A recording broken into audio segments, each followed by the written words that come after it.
And we're back with another episode. Did I scare you? No, I wasn't sure who started. I start. So Ladies? it's just the two of us again. Yeah. It's funny because last week we had our a first big guest on, and we did it from Skype, or not Skype. I guess that's old.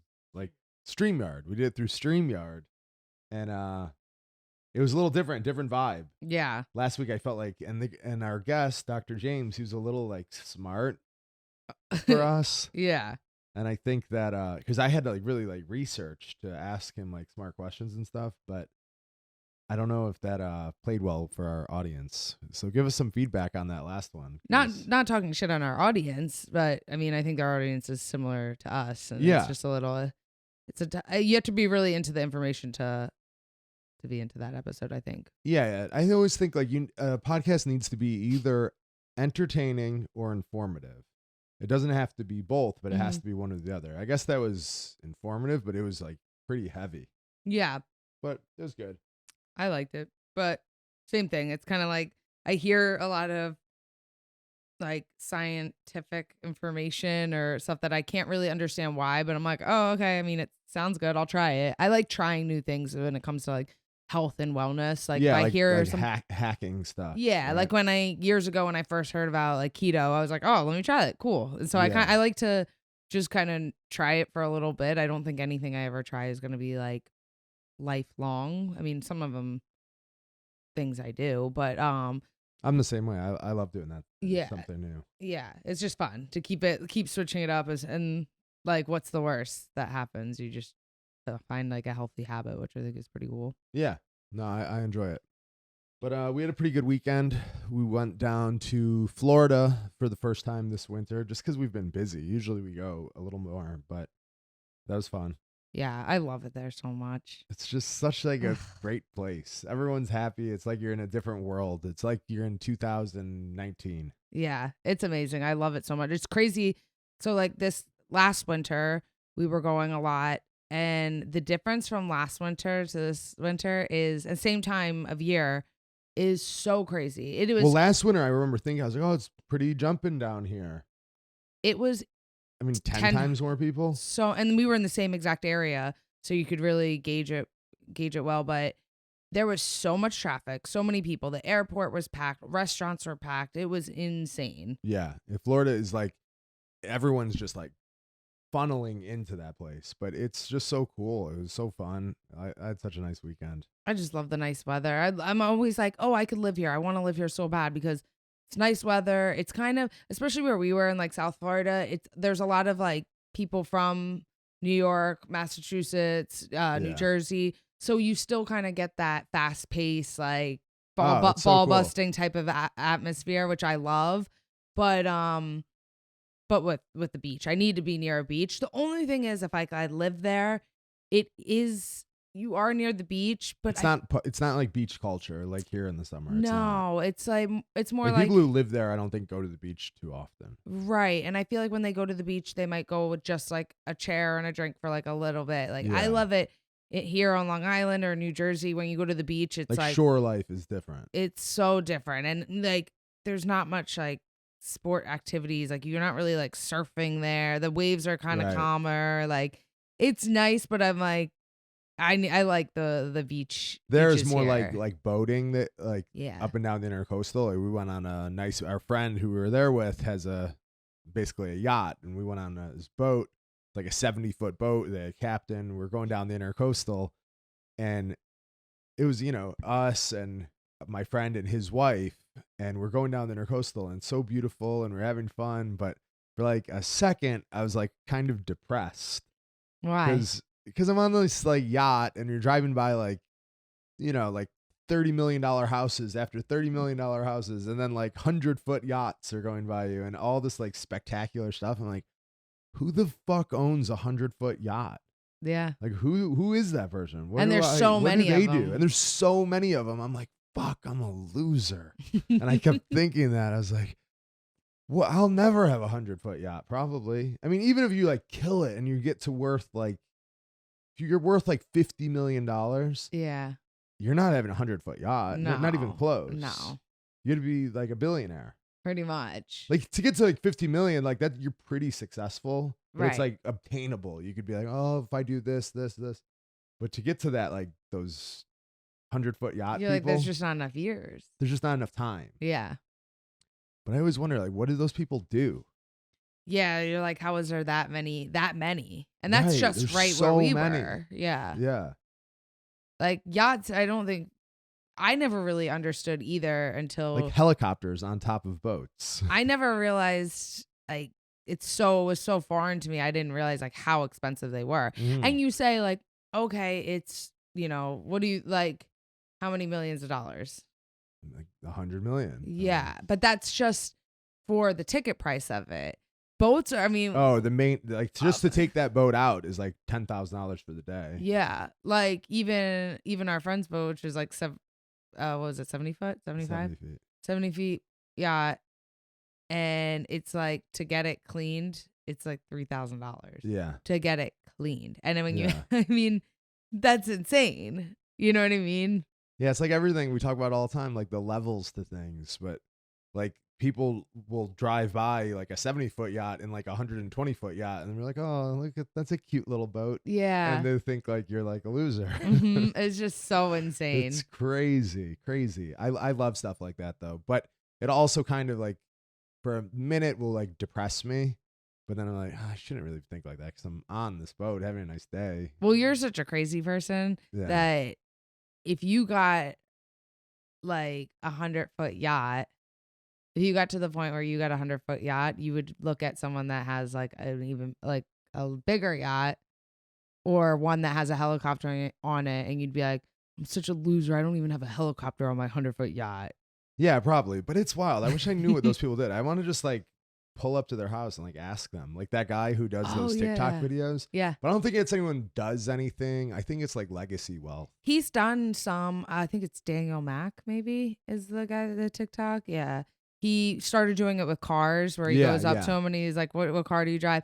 And then I've seen other people, I think he did, or maybe some other people, they go up to people's houses and just knock on their door. But I've seen Daniel Mack do a couple where he goes up to yachts where people are, when he's gone up to them when people are on it. I think the one was like, the guy was like, oh, I'm in the weed business or something like that. And the boat was like named something with weed or whatever. I thought those are kind of cool. I think that's such a cool idea. That guy, my God, it's such a cool idea. That guy goes up to him. Sometimes I've like gone on their TikTok and just watched them. And it's really cool. And then he does some when he asks the people, he goes up to them in a nice car, for those that don't know. And he's just like, oh, that's a sick car. And I'll put the ticket price on. And he goes, oh, what do you do for a living? And now it's kind of cool because everyone is like, wait, you're that TikTok guy. Yeah. Right? And then the one guy bought him a Rolex. Well, he must be in some special area though. I think he's in like LA. Is that where he is? Yeah, somewhere in California. Because you could go down to South Florida and there's some spectacular shit there. And then it's Hillsboro. You drive around past those houses. Yeah. And then he was even asking him, he's like, then he starts asking him, what do you do for a living? And then he's saying, and he goes, oh, did you go to college? And it's kind of cool. It's so cool to hear like people that have like, under $200,000 cars, and then just hearing, like you said, you're like, what do those people do? No cars impress me.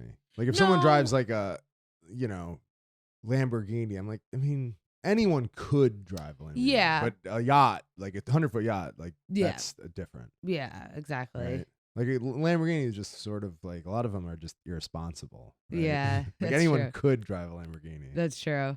You could be like the Tinder swindler. Exactly. Yeah. I love that. I don't know if everyone's watched that, but it's such like it's only like a 2-hour thing. So it's not like, listen, it's not like the best show ever, but it's just kind of interesting. If you're bored for 2 hours, watch it. It's super fun. It's good to watch it just so you can kind of keep up with the memes on it. Yeah, it's pretty funny.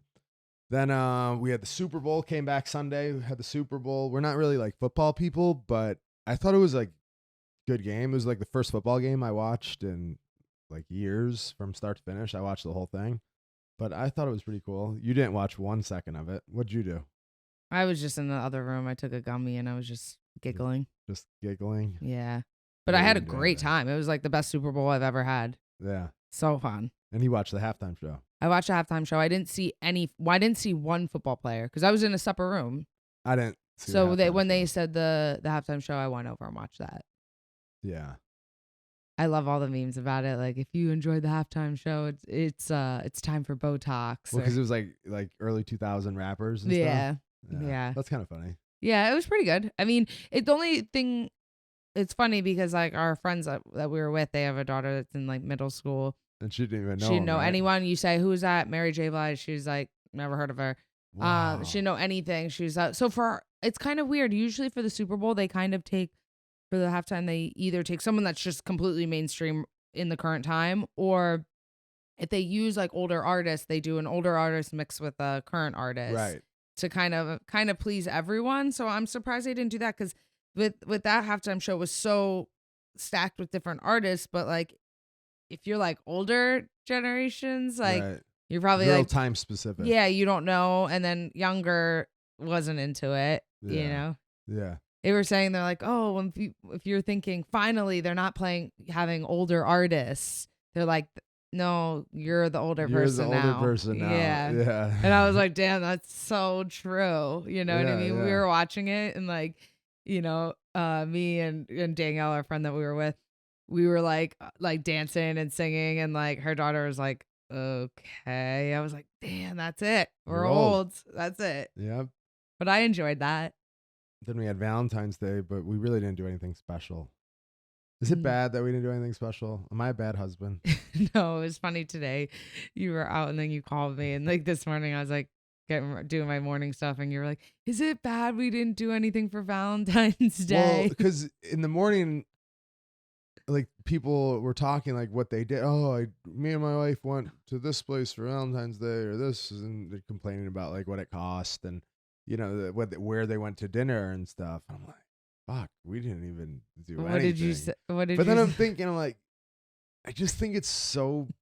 I mean, I'm not like cop out, like what, like I'm not a copping out where I'm like, oh, that's corny, and then we don't do anything. But I feel like we always do fun stuff. We were in Florida this weekend, right? We got and we back always do fun dates and do fun things. But like to concentrate it to one, it'd be like, I have to take my wife to, this corny dinner with a prefixed menu. Yeah, I remember. Just so cheesy. I remember a couple years ago, we went out to dinner. We're like, oh, it's Valentine's. That was like 5 years ago. Yeah, we were like, oh, it's Valentine's Day. Like, let's go out to dinner. We went to like some restaurant that I think we'd never been to before, and we went, and it was like so corny. It was like everywhere streamers from the streamers, ceiling. and like I think it's supposed to be a good restaurant, but I was like, I don't even know. There's only 3 things. They have the prefix menu.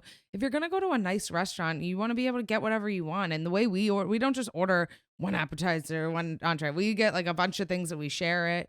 And I remember when we were there, I was like, oh, this is so corny. Like we're like so corny. And we're like shoved next to, like, they try to get as many tables in as possible. And we're shoved next to like other couples. So like we can hear their conversations. They can hear ours. And I was just like, this would be like, we have so much. We always go out to dinner. That's always, like our hobby.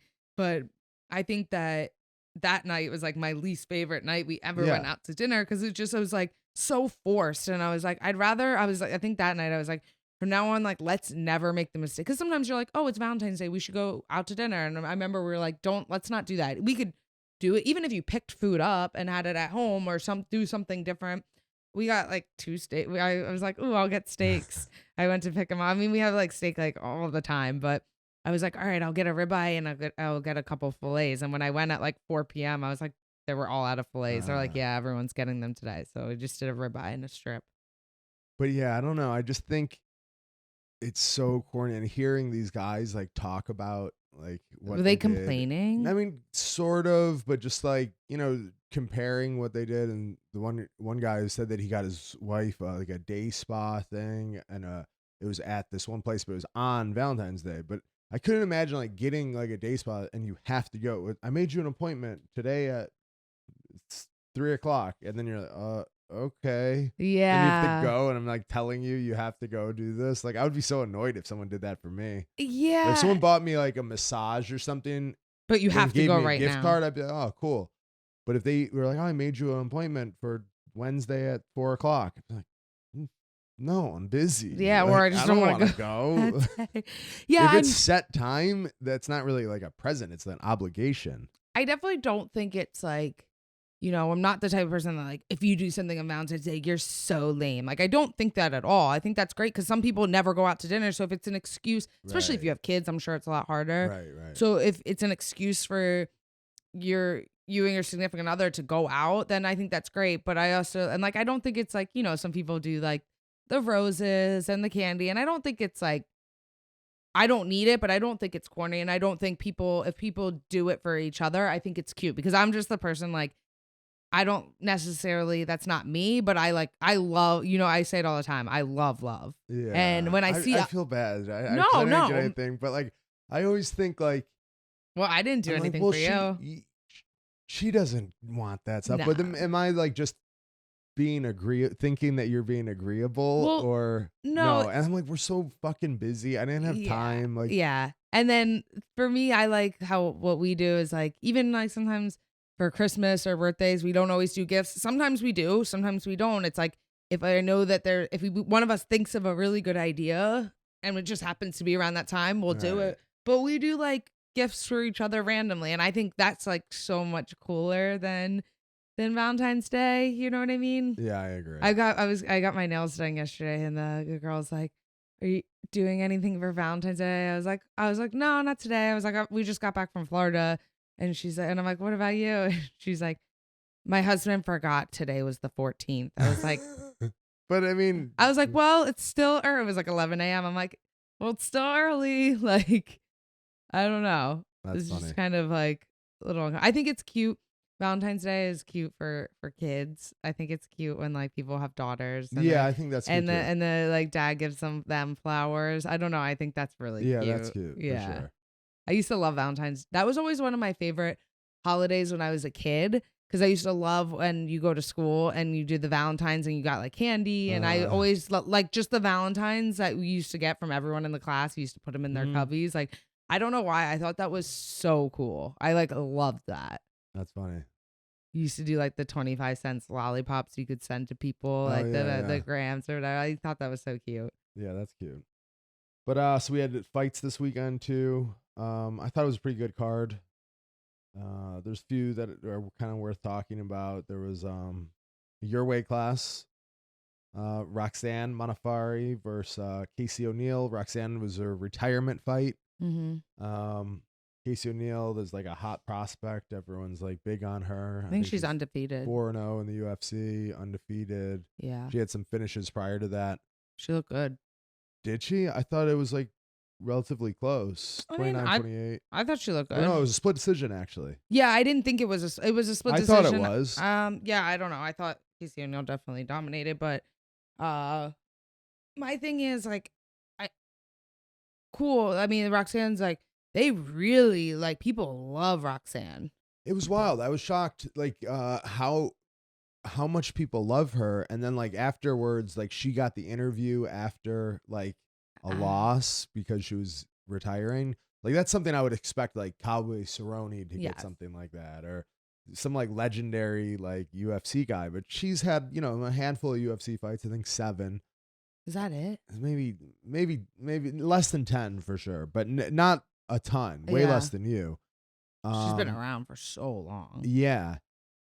But I thought that she, I was surprised how much people love her. It's just, we always talk about like how some people get popular and others don't. Yeah. I don't really like, not that I don't like her. I just have kind of really no opinion either way, but I thought she fought pretty well. Yeah. I mean, she's been on like a 3 or 4 fight losing streak. Right. And well, she was, I think, like a 4-1 underdog. She definitely was closer fight than that. But yeah, it sucks for like someone like Casey O'Neill who's like a young undefeated prospect. They were booing her. She just beat you know, a veteran in the sport, and the crowd was booing her. She, you know what I mean? It's just kind of sucked. She had to like Roxanne. turn heel like right away. She had to be like, "Oh, boo me all you want." Yeah, whatever, you know? It just sucks. You know what I mean? You're just new to the sport. I'm like, it's not her fault. She won. Like, but in that fight is a good example of going up in competition a little bit. Like Roxanne is she in the top 15?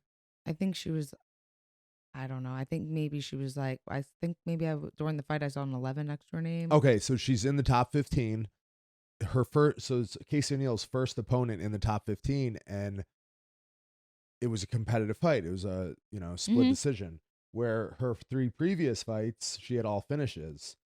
And I just think like it's so telling of what happens when you move up in competition. Like her beating Roxanne is more impressive to me than her beating one of these other random people that are not ranked or you never heard of. I agree. But I feel like her hype is going to get derailed a little bit because she had like a close fight with Roxanne. Yeah, I mean, being undefeated, that always has the hype around it, no matter what. Right. I think I saw they changed like the rankings this week, and I think like her and Erin Blanchfield were like I think she was 14ish. Erin Blanchfield was 15. They were both. Erin's not undefeated. I think she has like one loss outside the UFC, but in the UFC, they're both like hot prospects, and they're 13. I think that fight would be a good fight. I kind of think Erin runs away with that one. Oh, I can't say I know Erin would definitely murder her. But I think, and I know that maybe just because I like actually train with Erin, but Erin's really good. Really, really good. But I think that and she's tough too. The Casey O'Neill is definitely tough. Yeah. But not as technical. Not like Erin's tough and good. Yeah. But I think that fight kind of would make sense to come, Yeah, that'd be cool. Just because where they are. Then you can probably get like a big fight. Yeah. Top 10 type person for sure. But then the other fight I want to talk about is Arlovsky. Got another win. My first favorite fighter. He's been in the UFC for like over 20 years. It's insane. Crazy. But I don't understand how he keeps. I mean, I do understand he's really good, but he just keeps winning. It's just, how can you stay healthy for that many fights? Like, how can your body hold up? And not just the fight, the training camp. Wild. He's probably one of those fighters that like doesn't need to spar. He probably doesn't spar, but he probably works out though. Yeah, for sure. Yeah. It's pretty crazy. The interesting thing with him is you don't see this very often, where someone who is like at the top of the division, then they let him go back through. Now he's on like, the prelims, fighting like guys with 1 or 2 UFC fights, like inexperienced guys. Yeah, because usually the pay is too high, where they're like, usually okay, the pay is too high. He's got to be getting paid a ton of money. I'm sure. To be on like an early prelim. Yeah. That doesn't usually happen. Usually they would want someone to be kind of like, out of the UFC. Like they didn't allow that to Alistair Overeem. Like Alistair Overeem was at the top for so long, then he started losing. Yoel Romero. They didn't let him fight like the 30th ranked guy. Yeah. Right? They just ended his contract. Same with Yoel Romero. He lost like 4 in a row at the top. But Kevin Lee. Yoel Romero is smashing, anyone outside the top. Of course. 15. But now once you're in the UFC, that's what some people don't understand is like once you're in the UFC the longer you're in the UFC, the more you're getting paid no matter who you are. It's just like math. And so then you're like, okay, this person lost 4 in a row. Well, of course they got cut. It's like, well, those people were all in the top 10. So why is someone that's in like ranked like 20 to 30, why are they still in the UFC and not this person? Why don't they match them up with someone ranked lower? Well, now they're getting paid they're getting paid too much. 10 times the amount the person at the bottom is. But I don't know how that's worked out for Arlovsky. And good for him. It's a good thing that he did, because he definitely deserves to be in the UFC. He's a top probably 25 guy. But it's just so unusual for someone to go from the top back and stay, like I'll climb all the way up, then climb back down, and then stay in the middle. What's kind of like Jim Miller?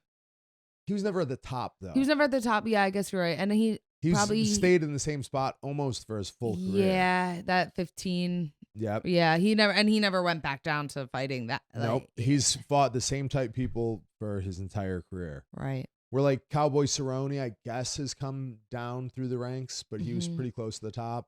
But someone like Cowboy's such a star. I think even maybe more. Arlovsky's like that too. Yeah. He's pretty famous. Yeah. Yeah. But it's interesting because that doesn't happen too often. No, good for him. I'm surprised they allow it. But yeah, definitely good for him because he keeps winning. He deserves to be there, but that's unusual. Then we had Brunson and Cannonier. Unfortunately, I feel like everyone jinxed it they kept saying Blonde Brunson.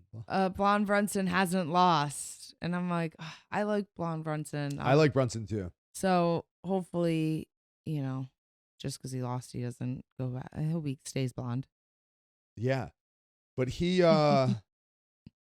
he did really good, I thought. I mean, he came out on fire. He had takedowns and was doing really good ground and pound. He looked really good.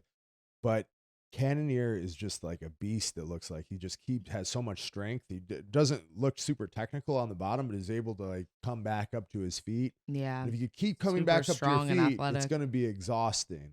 And it looked like it was just so much energy to get those takedowns and try to hold him down that in the second, it looked like maybe Brunson got a little fatigued. And then Cannonier's got tremendous power. He landed that elbow in the clinch, and that's pretty much a wrap.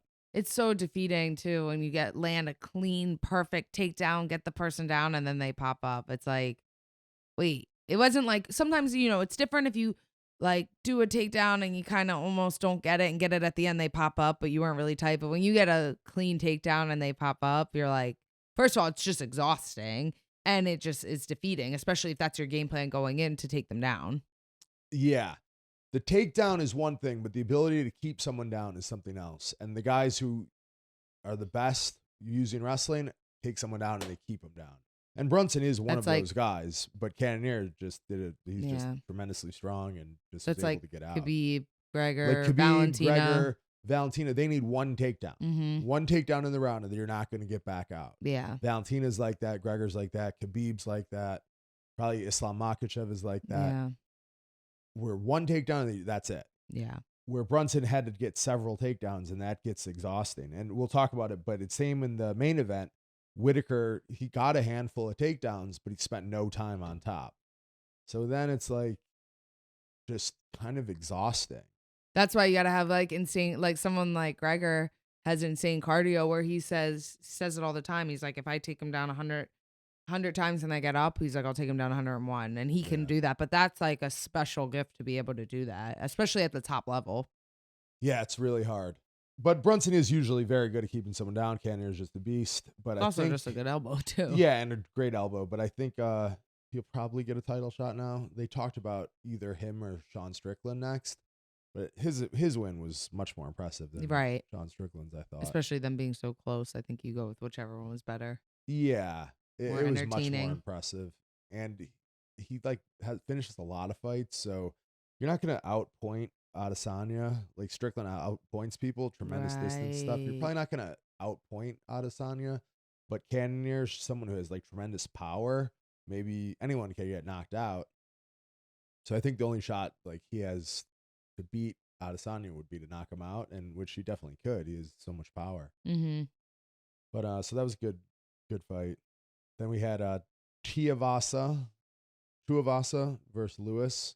I love him. Well, I like both of them. This is like they're both so cute.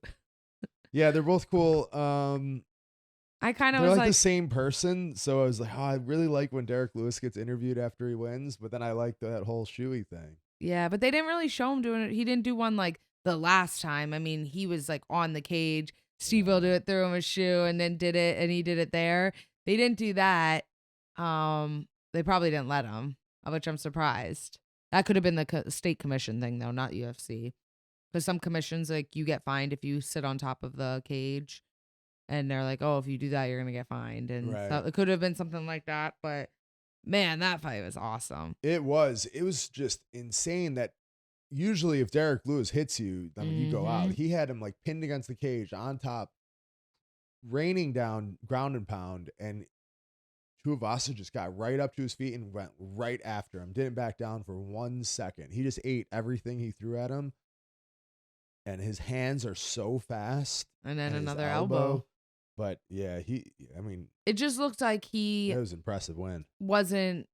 He looked like he didn't really have respect for Derek Lewis's power. Like Not he was like, at all. I'm just like anyone else. So, it's easier said, of course, than with the outcome that it was. But, that's a huge part when you're going against someone that has knockout power. Yeah. You just got to go. I mean, no one does that with Derek Lewis. No. Like Francis Ngannou didn't do that with Derek Lewis. No.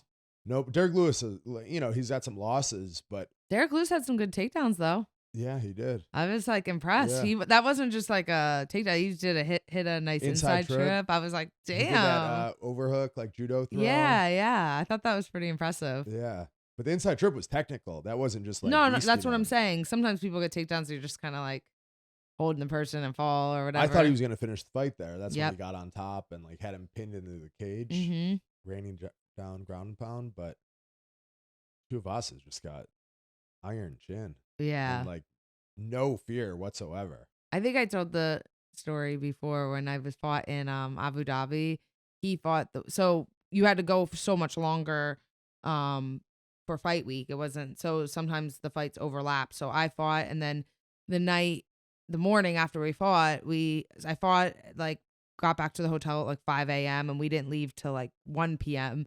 So me and my corner we were sitting by the pool upstairs on the deck, and then people that were there fighting the next week, which he was there, they were already there. So we get out and it's like 7 a.m. and we're out by the pool, and two of us was there, and he was just like chilling by himself. So this was his fight week. So he was just had sunglasses on and was just laying on a cabana bed by himself, like hands behind his head, just taking a dip in the pool. Oh, and I yeah. was like, damn, I'm like, he's fighting in like a couple days and he's just chilling by the pool. I'm like, he just like was so nice and seemed so cool. So ever since then, I always liked him before, but then I was like, look at him just chilling by the pool. And he was really nice. So I definitely, when I meet someone, especially when I meet a fighter and they're like, they're cool for You whatever become a reason. fan. Yeah. I'm like, oh, okay. I like this person. Yeah.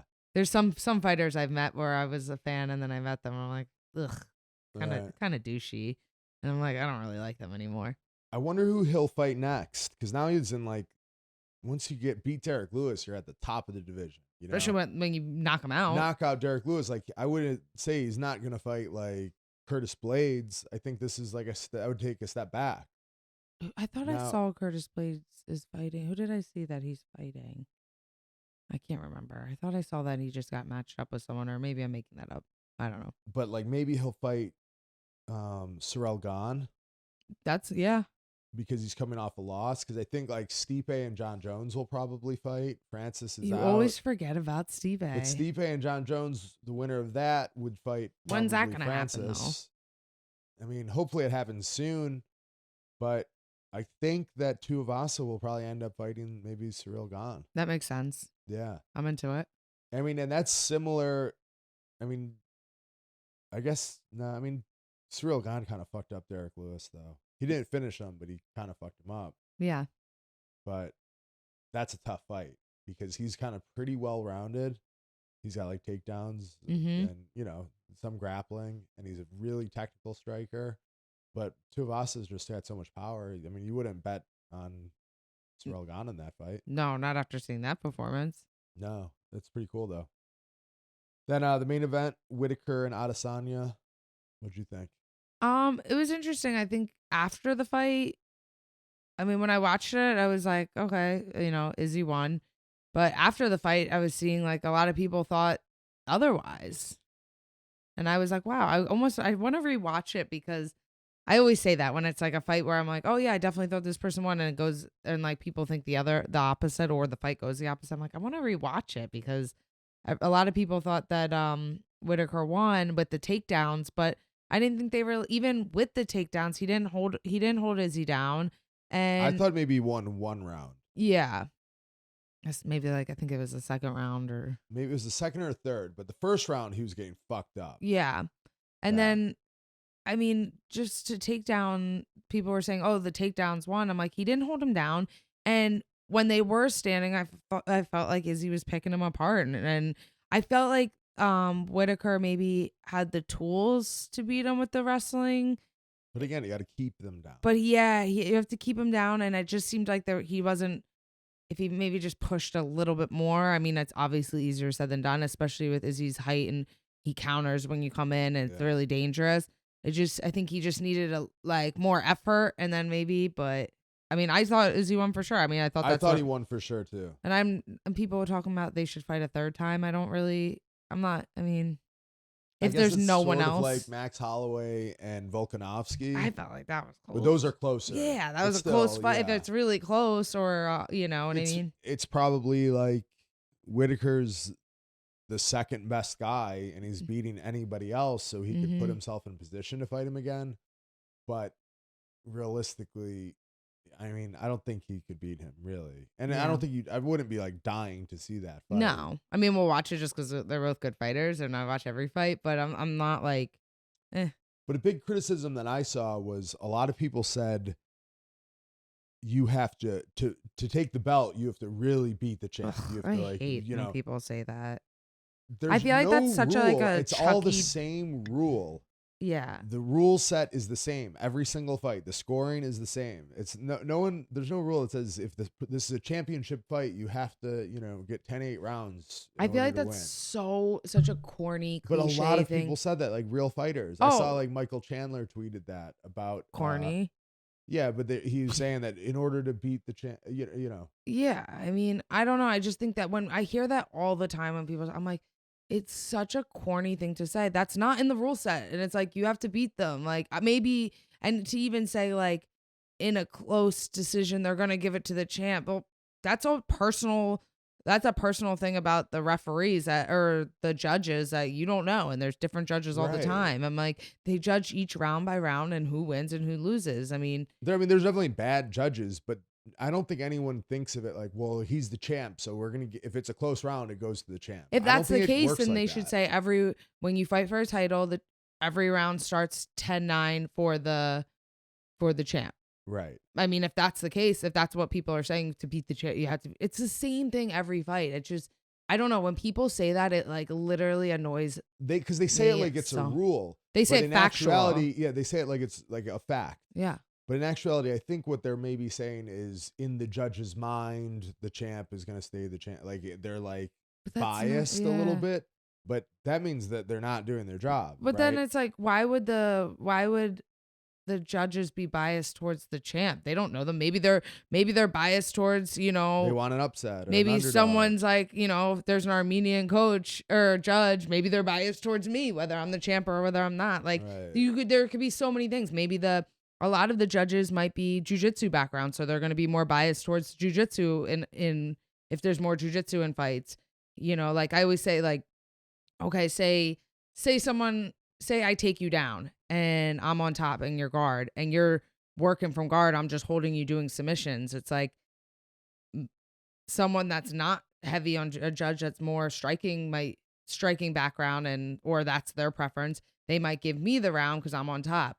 But a judge that has a huge jiu-jitsu background might be like, well, yeah, you took him down, but you almost got submitted a couple of times, so the person on the bottom wins. So to say that there's so many things like that. Like if I'm going for takedown after takedown after takedown and you just keep stuffing my takedowns, like should I be awarded for being aggressive or should you be awarded for, stopping my aggression? Like it would be because really that's the same as like if I'm trying to punch you and you keep moving your head. It's like, well, I'm punching, but you're like, yeah, but you're not doing anything. And there is no answer. The whole point of this is there's no answers to it. But to say that, like, it's just one of those things. Like I said, people say it like it's a fact, and I'm like, that annoys me. That's not really a thing. Yeah, it's weird. I never sound smarter. Where that comes from. Yeah. Sometimes people hear things and they just repeat it and just think like, oh, I don't know. Yeah. Like when people are like, oh, weather today. I'm like, who cares? Like, who cares? When people are like, oh, it's nice out today. Yeah, I know. We were just outside. It's just like one of those things that's kind of like built into like, hey, how are you? Oh, what's talking about the weather? I'm like, do people really care about the weather? Like, why are you saying that? Right. Yeah, but definitely good fights. What is it? Is there fights this weekend? I don't think so. I think there's a break. No, I don't think so. But yeah, there's some good fights coming up. We'll do a. There are? Oh, there are. What's the fight this weekend? Let's go.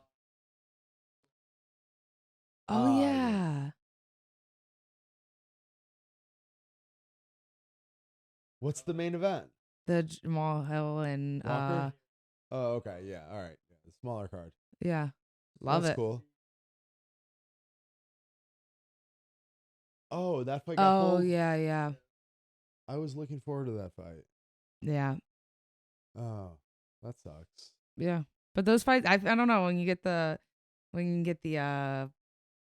cards like that where you're like, oh, this isn't a good card. I feel like they always end up being like really No, I good. like every fight card. We should try Zink. Could we like ever every do fight. like where we go live during fights and watch them. A fight companion? Yeah, could we do that? Yeah, we should do that. I feel like because we watch them anyway. I don't know. And I like them. I like when Brendan Schaub does them, and I think they're kind of cool. Amazing, yeah. Yeah. I don't know. We watch them anyway, so I'm like, oh, why don't we just do that? Yeah, I think we definitely should. Yeah. That's a long time. We could only do a couple fights because I can't Well, we could do like the main card. Yeah. Right. But even the main card is like hours, right? Yeah. That's like 2.5 hours. Yeah. When I listen to Fight Companions, they're like 3 hours long. They're always like super long. Really long. I listened to the one today from that, and I was like, when I finished it, I was like, oh my God, I just listened to 3. When I first see it's like 3 hours, I'm like, how can I listen to that? And then I was like, finished it. Oh, you listened to it today? Yeah. Oh, wow. Oh, I think I started it yesterday and then listened to it today. But I listen to it when I work out. Okay. So my workout takes an hour, like over an hour. So I listen to there and then driving to jujitsu. So that's right there is like 2.5 hours. Yeah. Yeah. Yeah, you could really crush some time listening to this podcast, right? Yeah. Yeah. You really could. Yeah. I listen to sometimes I'm like, oh, I don't have time to listen to this. And then I realize I'm like, oh, wow, I listen to a lot. Yeah. Then sometimes if I fuck, I don't have one to listen to. And I get in a panic if I have a long drive. Yeah. You can't listen to, turn on the radio? We've talked about that. You'd be a psycho. Yeah. So, then I'll listen to or watch a YouTube video or something while I drive. If I'm all caught up on my podcast. You go deep into YouTube. Yeah. Well, usually you watch the gangster video interviews with old gangs. For a while I was into those. I was into old time gangsters, mafia guys. And you just go in a rabbit hole and just keep watching video after video. Yeah. And I was super into that for a long time. I knew the history and I knew all the guys and then the stories they tell because they all have immunity from the government that they're allowed to talk about the people they killed and stuff. But then there's a big all those guys are informants or work for the government and now they're allowed to have YouTube channels and stuff because they have immunity. So now they all hate on each other, yeah, that never happened. He's lying because they say the craziest stories and a lot of them Didn't one guy say he true. Lost his virginity to Marilyn Monroe? Yeah, he lost his virginity to Marilyn Monroe. He was kidnapped by Pablo Escobar. Crazy stories, but they're so good at telling stories. It's incredible. I don't care if they're not true. Yeah, I watch them all day. I love those stories. I think that a lot of them aren't true or they're greatly embellished. Right. Crazy. But it doesn't really matter though, because when you watch Goodfellas or Casino, well, I mean, I guess technically those are true stories too, but they're probably pretty embellished. Oh, of course. Any based on a true story. Yeah. So a lot of that stuff is true stories, but they're just grossly embellished. And I think it's no different with these guys. But yeah, for a while I was really into that. Sometimes I get into I'm really into indigenous tribes. Oh yeah, you are into them. I was obsessed. And you say it, you talk to me about them I'm supposed to know. Oh, you know this tribe, and I'm like, no, I don't know. I was obsessed with Centennial Island people. Zane, do you know about Centennial Island? Sentinel Islands? Do you know about them? That's insane. How do you know? Well, because it's off the coast of India, right? Those are your people. What? What were you going to say?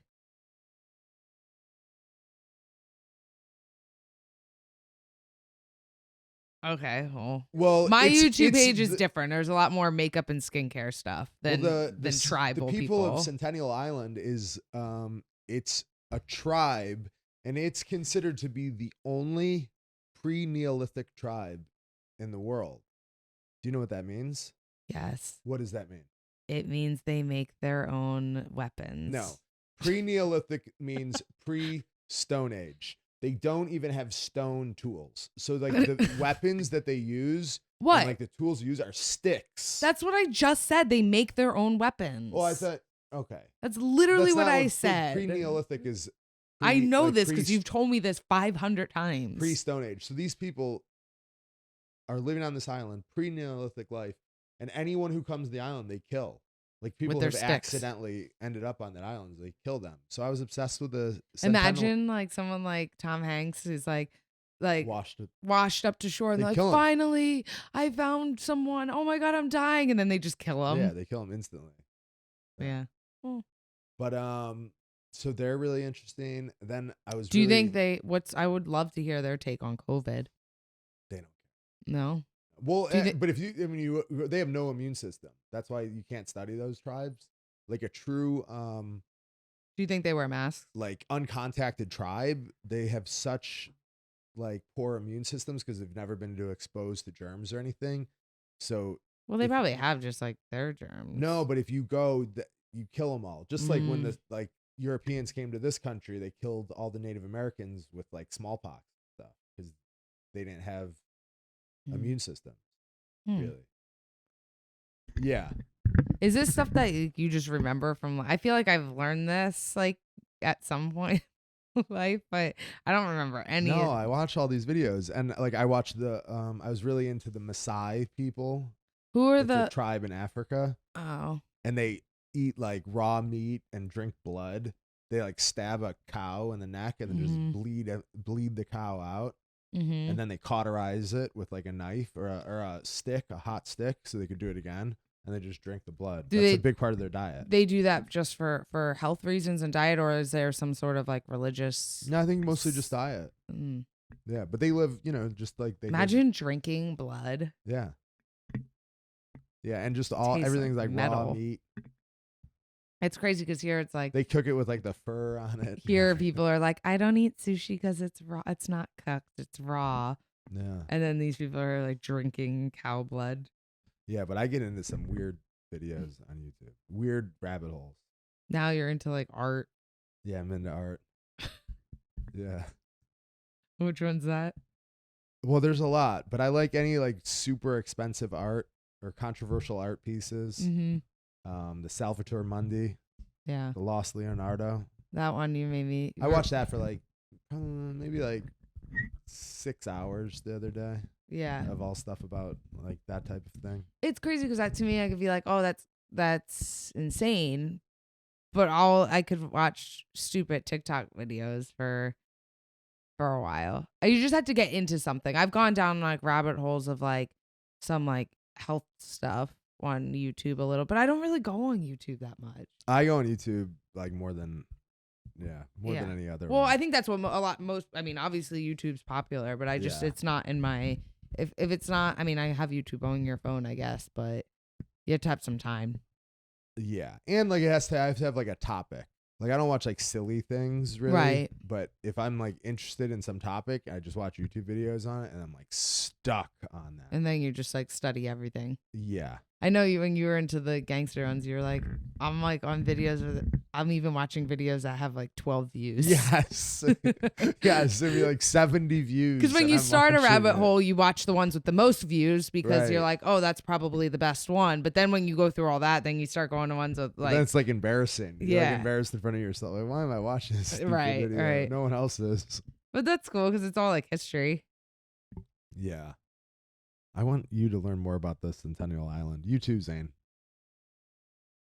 Yeah. Yeah. Are you saying it wrong? You don't even know how to say it. Sentinel Islands? Centennial. Sentinel. Yeah. Like fentanyl. Yeah, exactly. But I said I agreed. We'll watch some like art documentary on that. Well, we have to buy that one. On YouTube. Yeah. How much is this? I think it's like $5. Yeah. We could buy it. It's to rent it. No, to buy it's 19. To rent it's 5. All right, we'll just rent it. We don't need to watch it more than once. Yeah, that's true. Okay. But I might want to show it to someone. Well, I guess you could, even if you want to show someone, rent it again. Yeah, you're not going to show it to 3 people. You have to show it to 4 people for it to be worth buying it. Okay, it says, okay. It's a sponsored ad. It says room for production starting at $127 a month. It looks like it's a box, almost like a little small sauna, but with a desk in it, and a girl is sitting in it on the phone and on a computer. Is this in public or? So in public places, it looks like it's a small box, like almost like a porta potty size.